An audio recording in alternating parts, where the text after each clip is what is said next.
네, 안녕하세요. 오늘 소개해드릴 시계는 브라이트링 시계고요. 네비타이머 41mm 모델입니다. 이 제품 같은 경우는 면세점에서 구입을 한 제품이고요.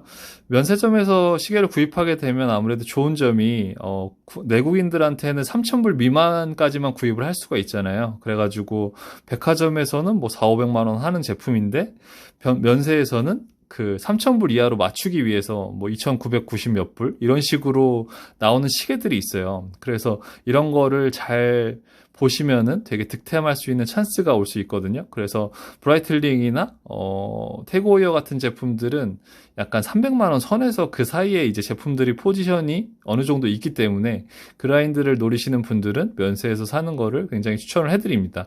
이 제품 같은 경우도 그 여기 보시면은 이렇게 지금 디버클 형태로 돼 있거든요. 물론 이제 이쪽을 보시면은 핀버클 형상으로 돼 있는데 그 안쪽에 보시면 이렇게 디버클로 돼 있어요. 그래서 디버클 모델 같은 경우는 백화점 그냥 공식 가격이 한 540만 원 정도 되는데 이 제품 면세가는 세금을 다 지불하고도 한 400만 원 정도면 구입이 가능하기 때문에 면세에서 사는 게 훨씬 유리하다는 걸 좀 말씀드리고 싶습니다. 네.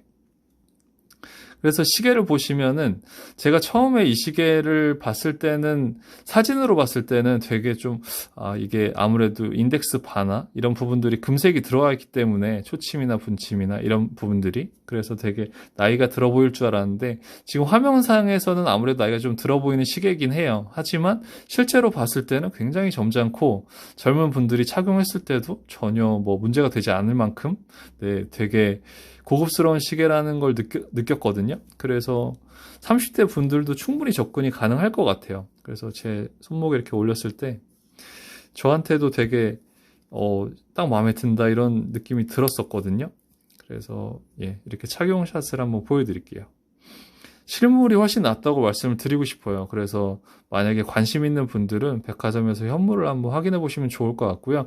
이 제품이랑 동일하게 이제 검은색 제품도 있는데 검은색 가죽 제품도 있는데 그 제품도 젊은 분들한테는 되게 어필이 될 것 같아요. 네. 하지만 이런 베이지 톤, 아이보리 톤 그리고 흰색 계열의 시계들은 뭐 어떤 가죽을 하더라도 이제 잘 어울리기 때문에 이 가죽 밴드로 하셔가지고 다른 그 커스텀 밴드를 하셔도 되게 좋을 것 같습니다. 검은색 시계 같은 경우는 아무래도 검은색 시계줄 외에는 좀 잘 어울리지 않는 그런 경향이 있거든요. 네.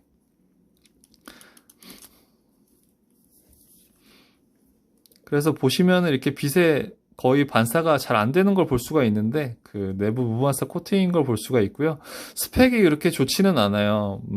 일단 사파이어 글라스는 적용을 해줬지만 그래도 파워 리저브 같은 경우는 40시간밖에 안 돼요. 제가 알기로는 에타 무브 2824 무브를 분해해서 이제 수정 무브로 크로노미터 인증이 된 그런 시계로 알고 있거든요. 그래서 크로노미터 인증이 되면 마이너스 5초에서 플러스 10초 사이로 이렇게 오차가 균일하게 나는 걸 볼 수가 있습니다. 그리고 브라이틀링 네비타이머 같은 경우는 이렇게 베젤이 돌아가는 걸로 되게 그 항공시계로 유명한 시계 있는데 이렇게 조금은 뻑뻑한 느낌이 들거든요. 그래서 오히려 제 생각에 이런 명품 같은 경우는 이렇게 막 스무스하게 돌아가는 것보다는 약간의 그런 뻑뻑함이 있는 게 조작감에 더 좋다는 생각이 들고요. 예전에는 이제 브라이틀링 이 로고가 그 날개 모양, 벤틀리 모양과 되게 휩싸하게 나왔었는데 요새 신형들은 이렇게 그냥 B 마크를 달고 나오는 시계들이 대부분인 것 같거든요. 그리고 제가 항상 브라이틀링에 대해서 설명을 했을 때는 그 베젤이 되게 두꺼운 구조였어요. 브라이틀링 같은 경우는. 그래서 좀 시계가 약간 옛날 느낌? 그리고 앤틱한 느낌이 많이 났고 좀 투박한 느낌이 많이 났었는데 이제 브라이틀링 신형 라인업에는 이제 베젤을 좁게 만들고 최대한 이제 현대화하려는 모습들이 많이 보이거든요. 그래서 아무래도 지금 그 브라이틀링 브랜드 자체도 이제 현재에 맞춰가려는 그런 움직임의 노력이 아닌가 그런 생각이 좀 듭니다. 네, 그래서 그 브라이틀링의 그 뭐 보통 많이들 말씀하시는 뭐 시계 계급도 같은 걸 말씀하시잖아요. 그런 거를 이제 객관화해서 말씀드릴 수는 없지만 그래도 오메가와 비슷한 이제 가격대에 형성이 되어 있는 걸 볼 수가 있는데, 지금은 이제 가격이 이런 기본 라인업들은 되게 많이 내려가 있어요. 아까도 말씀드렸지만 면세에서 구입했을 때는 400만 원 정도의 브라이틀링 시계를 구입할 수 있으니까요. 만약에 이제 태고이어급의 시계, 데이데이트나 뭐 300만 원대의 시계를 구입 고려 중이시라면 브라이틀링도 충분히 고려 대상이 될 수 있을 것 같거든요. 왜냐하면 이제 몇십만 원만 추가하면 한 단계 높은 등급의 시계를 살 수 있기 때문에, 네, 한번 같이 고려를 해보시면 좋을 것 같고요. 브라이틀링 가죽 시계는 항상 이렇게 스티치를 두껍게 써주고 줄이 굉장히 두껍게 투박하게 써주는 게 특징이죠. 이 시계줄 같은 경우도 악어 가죽 밴드인데 굉장히 시계 줄이 투박한 걸 볼 수가 있고요. 하지만 시계는 굉장히 고급스럽습니다. 그리고 41mm라 그런지 그렇게 커 보이지도 않고요. 그 커 보이지 않게 하는 효과는 이제 이 베젤 쪽이 이 돌아가는 부분 안쪽에 이제 인덱스가 있다 보니까 시계 알맹이 자체는, 그 시계를 구성하는 알맹이 자체는 이게 크지가 않거든요. 그렇기 때문에 시계가 더 작아 보이는 그런 효과가 있는 것 같아요. 그 38mm는 이제 여성 사이즈로 나왔는데 보통은 38mm 남성분들도 착용을 하시잖아요. 근데 실제로 38mm는 조금 작은 느낌이고요. 여성 그 신세경 씨가 광고하는 모델 같은 경우는 이쪽이 그 골드 18K로 돼 있어서 가격이 많이 올라가면서 여성용으로 이렇게 나온 시계도 있습니다. 네. 하지만 남성분들은 41mm 착용하시는 게 훨씬 좋을 것 같고요. 그리고 브레이슬릿 모델은 7연줄로 이렇게 순종 제품이 있는데, 브레이슬릿 같은 모델은 이 제품이 되게 시계가 죽는 것 같아요. 가죽 모델이 훨씬 예쁘다는 거를 추천해 드리고요. 단점을 찾아보자면, 주관적인 단점 같은 경우는 여기가 지금 마감 같은 게 다 올유광으로 돼 있어요. 그래서 저는 이렇게 무광 군데군데 넣어뒀으면 조금 더 고급스럽지 않았을까, 그런 생각이 좀 드는데, 그런 부분은 조금 아쉬움으로 남고요. 네. 그래서 이런 가공이나 마감은 해밀턴 고가 라인도 되게 잘해주거든요. 그래서 브라이틀링급에서 이 정도의 마감은 조금 아쉬움으로 남습니다. 그리고 밴드 안쪽은 이렇게 노란색으로 해줬고요. 그 브라이틀링이 약간 스포티한 이미지도 많이 같이 적용을 해주는 것 같아요. 보면은. 그리고 이쪽은 이제 그 핀버클로 돼 있는 걸, 디버클로 돼 있는 걸 볼 수가 있지만, 그 이쪽 보시면은 이제 이 버튼을 통해서 이렇게 열고 닫을 수 있는 그런 구조입니다. 이렇게 뺄 수 있는 그런 구조고요.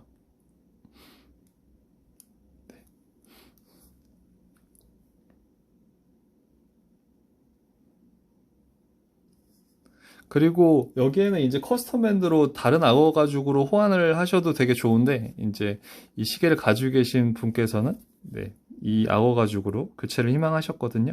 그래서 이렇게 커스텀 느낌으로 하셔도 가을이나 겨울에 굉장히 잘 어울리게끔 착용이 가능할 것 같습니다.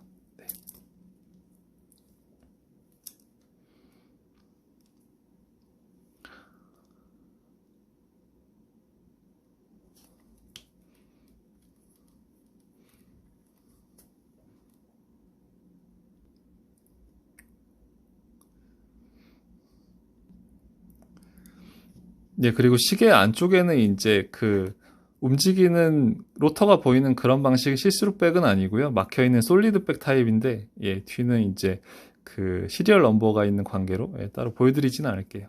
착용샷을 한 번 더 보여드리도록 할게요.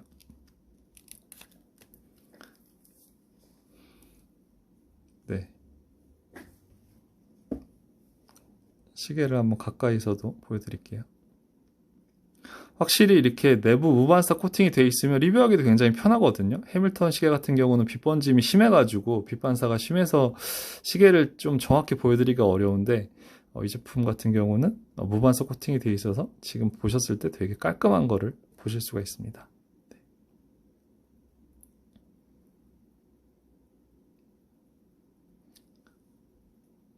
그리고 베젤 같은 경우는 밋밋하게 쓰지 않고 이렇게 동글한 뭔가 약간의 구슬 같은 그렇게 좀 특징을 살려준 것 같아요. 아무래도 브라이틀링 같은 경우는 베젤을 좀 가만히 못 냅두는 그런 브랜드인 것 같습니다. 네.